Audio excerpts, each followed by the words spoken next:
হিমাশ্ৰী শোণিতপুৰৰ যি বান পৰিস্থিতি আজিও অপৰিৱৰ্তিত হৈ আছে।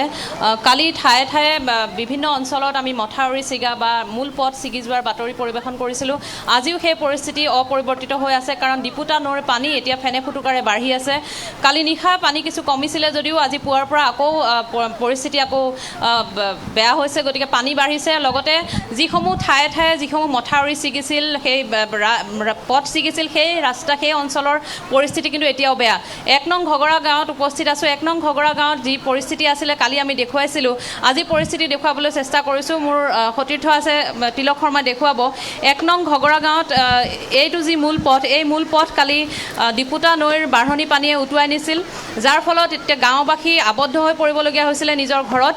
কাৰণ এই পথছোৱাৰে এইটোৱে পথ যিটো পথেৰে এই ১ নং ঘগৰা গাঁৱৰ ৰাইজে যাতায়াত কৰে। স্কুল কলেজলৈ যোৱা বা হস্পিটেললৈ যোৱা, বিভিন্ন কাম কাজলৈ ওলাই যোৱাৰ এইটোৱে এটা মূল পথ আছিলে ঘগৰা গাঁৱৰ ৰাইজৰ, যাৰ ফলত এতিয়া এই গাঁৱৰ মানুহখিনি এতিয়া নিজৰ ঘৰত আবদ্ধ হৈ থাকিব লগা হৈছে। আৰু যিহেতু ডিপুতা নৈৰ বাঢ়নি পানী মানুহৰ ঘৰত সোমাইছিলে, খেতি পথাৰত সোমাইছে, গতিকে এটা বুজাব নোৱাৰা এটা পৰিৱেশ। গতিকে আৰু সেই পৰিৱেশৰ পৰা মানুহখিনি ওলাই আহিব পৰা অৱস্থা নাই, কাৰণ এই পথটো এতিয়া ছিঙি নিছে বাঢ়নি পানীয়ে। আৰু পথটো ছিঙি নিয়া আজি এতিয়া ২৪ ঘণ্টা, প্ৰায় ৪৮ ঘণ্টাই হ'ল, কিন্তু প্ৰশাসনৰ তৰফৰ পৰা, পঞ্চায়তৰ তৰফৰ পৰাই হওক, কোনো ধৰণৰ ব্যৱস্থা গাঁওবাসীৰ বাবে কৰি দিয়া হোৱা নাই, যাৰ বাবে এতিয়া ৰাতিপুৱাৰ পৰা ৰাইজে নিজে শ্ৰমদান কৰি নিজৰ ঘৰৰ একোডালকৈ বাঁহ কাটি আনি তেওঁলোকে এনেধৰণে সাঁকো তৈয়াৰ কৰিছে। সাঁকোডাল তৈয়াৰ কৰি তেওঁলোকে ইয়াত যাতায়াতৰ বাবে ব্যৱস্থা নিজে কৰি ল'বলৈ চেষ্টা কৰিছে। আৰু পুৱাৰ পৰা এনেধৰণে ৰাইজ লাগি আছে। ইয়াত বহুখিনি স্থানীয় লোক আছে, তেওঁলোকৰ সুবিধাখিনি আমি তেওঁলোকৰ পৰা নিজে আমি জানিবলৈ চেষ্টা কৰিম। পুৱাৰ পৰা আপোনালোকে এনেকৈ সাঁকো তৈয়াৰ কৰিছে? পুৱাৰ পৰাই কৰি আছোঁ, ৫টাৰ পৰা। কোনো ধৰণৰ ব্যৱস্থা কৰি দিয়া হোৱা নাই? এতিয়ালৈকে ব্যৱস্থা কোনো ধৰণত কৰা হোৱা নাই। কিমান মানুহ আপোনালোকে আবদ্ধ হৈ আছে ইয়াত? এনেকৈ ইয়াত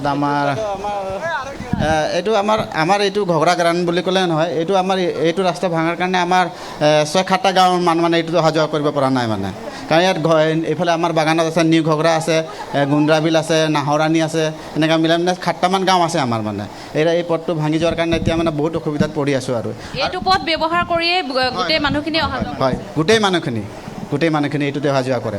প্ৰায় ৩-৪খন গাঁৱৰ এইটো এটা পথ? হয়, এইটোৱে আমাৰ মেইন পথ হয়। এইটো শ্বৰ্টকাট মানে আৰু সিফালে দিও যাব নোৱাৰে, সিফালেও বানপানী হয়। এইটোৱে অলপ ভাল আছিলে, যিহেতু এইটোও ভাঙিলে। এতিয়ালৈকে আমাক প্ৰশাসনে একো কোনো আমাৰ লগত যোগাযোগ তেনেকৈ কৰাই নাই। অন্যথা আমাৰ পঞ্চায়তৰ মানুহখিনিও তেনেকৈ আমাৰ লগত যোগাযোগ কৰা নাই বাইদেউ।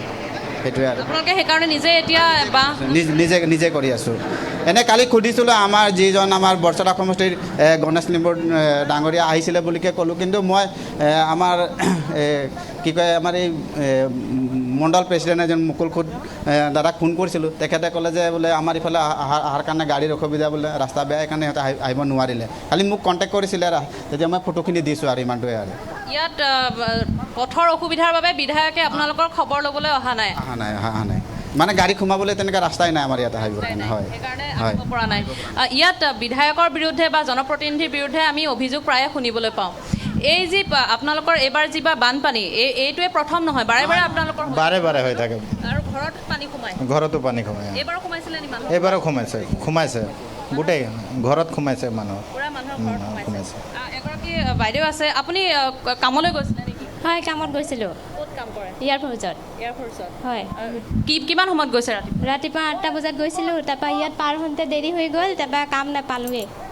কাম গৈ নাপালোঁ কি আমাৰ মহুৰীজনে 9টা বজাত সোমাই পাইছোঁ 10টাত, সেইকাৰণে দেৰি হৈ গ'ল। ইয়াৰ পৰা আপুনি এয়াৰফ'ৰ্চ পাওঁতে 2 ঘণ্টা লাগিলে? হয়, 2 ঘণ্টা লাগিলে। ঘৰৰ পৰা আহিলোঁ, খোজকাঢ়ি ইয়াৰ পৰা পাৰ হ'লোঁ। তাৰপিছত দলঙৰ ওচৰলৈকে যাব লাগে, তাত কাপোৰ চাপোৰ সলাই পেলাই গৈছোঁ। সেইটো কাৰণে নোৱাৰিলোঁ আৰু আজি কামত নাপালোঁ। আপুনি হাজিৰা কৰিয়ে খায়? হয়, হাজিৰা কৰিয়ে খাওঁ। আপোনাৰ ল'ৰা ছোৱালী আপোনালোকে স্কুল কলেজলৈ যাব পাৰিছে নাই? যাবতো পৰা নাই। ছোৱালীটো এবাৰ প্ৰথম এডমিশ্যন দিছিলোঁ তেজপুৰ কলেজত, পানী বাঢ়া দেখি যাবলৈ নাই দিয়া।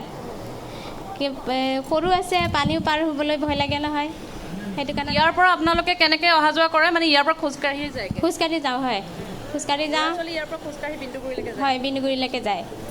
তেনেকৈ শনিবাৰে ৰাতি মোক নিব আহিলে মোৰ ল'ৰাজন, উটি গ'লগৈ, তাত পালেগৈ। পানীয়ে উটুৱাই নিছিলে? হয়, উটুৱাই নিলে। তাৰপিছত বহুত দূৰৰ পৰা সাঁতুৰি পেলাই আহিছে, তাৰপিছতহে মোক পাৰ কৰিছে। তাৰপৰা সেয়া আৰু আমি কাম নকৰিলেতো খাবলৈও নাপাওঁ, সেইকাৰণে কামত গৈছিলোঁ, তাকো দেৰি হৈ গ'ল। আজি আপোনাৰ এতিয়া হাজিৰা নহ'লে আজি হাজিৰা। দাদা অকণমান আগুৱাই আহিব, আৰু এজন আছে ইয়াতে ইয়াৰে নাগৰিক। কওকচোন কেনেধৰণৰ পৰিৱেশ, কেনেধৰণৰ সমস্যাত আছে আপোনালোকে? সমস্যাটো বহুত আমাৰ দুৰ্ভাগ্যজনক, কিন্তু এতিয়া মই 30 বছৰকৈ ইয়াতে বসবাস কৰিলোঁ। 30 বছৰকৈ বসবাস কৰি মোৰ ঘৰত এই শনিবাৰে 10টামানৰ পৰা পানী আগতে উঠাই নাছিলে 30 বছৰ কাল, এতিয়া মোৰ 1 আঁঠুলৈকে মোৰ ঘৰতে পানী হয়। কিন্তু সেইখিনিৰ পৰা এই ক্ষেত্ৰে নিশা ভাগতে ভাঙি যোৱাৰ পিছতে ৰাইজৰ সমস্যাখিনি আমাৰ বহুত অসুবিধা। এতিয়া স্কুল কলেজ যাব নোৱাৰে, একো যাব নোৱাৰে, শনিবাৰে ভাঙিল। এতিয়া আজিতো বহুত বনেই হৈ গ'ল। সেই বন হোৱাৰ পিছতো আমাৰ যিখিনি জনসাধাৰণে এতিয়া ৰাইজে যোগাযোগ কৰি প্ৰত্যেক ঘৰতে বাঁহ এডাল কৰি এই দলংখন আমি নিজেই নিজে সাঁকোডাল নিৰ্মাণ কৰিব লগা হৈছে। এই পথটো আপোনালোকৰ পঞ্চায়তৰ অধীনৰ নহয় জানো? পঞ্চায়তৰ অধীনতে আমাৰতো বাবাৰী পঞ্চায়ত পৰে। ধৰ পঞ্চায়তে এই পথটো নিৰ্মাণ কৰিছেনে মেৰামতি কৰে? মেৰামতিটো অলপ আৰ্টফিলিং কৰিলে, খালি আৰ্টফিলিং কৰি দিছে। আৰ্টফিলিং কৰাৰ পিছতো যোৱাবাৰো আৰ্টফিলিং কৰিছে, এইবাৰো অকণমান আৰ্টফিলিং কৰিছে। চেন গেবেল হ'ব বুলি ক'লে, চেন গেবেল নোহোৱাৰ আগতে আমাৰ এইটো প্ৰাকৃতিক দুৰ্যোগ ভাঙিয়ে গৈছে। আমিতো কি ক'ম এতিয়া, ক'বলৈতো একো উপায়েই নাই আমাৰ। ঠিক তেনেকৈ আমাৰ যিখিনি গাঁৱৰ ওচৰ চুবুৰীয়া ৰাইজে যিখিনি নাহৰণিৰ পৰা দুলুকডুং, দোলাপাটং, গোটেই মানুহখিনি এইফালে শ্বৰ্টকাট ৰাস্তা, এইখিনি এইটো ৰাস্তা, এইকে শ্বৰ্টকাট ৰাস্তা। এই শ্বৰ্টকাটৰ কাৰণে এইটো ৰাস্তাত বেছি অহা যোৱা কৰাটো সুবিধাজনক পায়। সেই সুবিধাই তাৰমানে এতিয়া আমাৰ ভাঙিল, আৰু ভাঙাৰ পিছত মইনো কি কৈ দিম, ক'বলৈ মোৰ একো উপায় নাই। সেইখিনি জনসাধাৰণৰ ৰাইজে যিখিনি ব্যৱস্থা ল'ব আৰু কি কৰিব, এইটো দলংখন এনেধৰণে এতিয়া শোণিতপুৰৰ বিভিন্ন অঞ্চলত ৰাইজে এতিয়া নিজাববীয়াকৈ ব্যৱস্থা কৰি বান পৰিস্থিতিৰ সৈতে মোকাবিলা কৰিবলৈ চেষ্টা কৰিছে। 1 নং ঘগৰা গাঁৱৰ এয়া পৰিস্থিতি আমি দেখুৱালোঁ। এই পৰিৱেশ যদি এনেধৰণেই থাকে, পানী যদি এনেধৰণে বাঢ়ে, এই অঞ্চলৰ অৱস্থা কিন্তু আৰু বেয়ালৈ গতি কৰিব বুলি আশংকা কৰা হৈছে।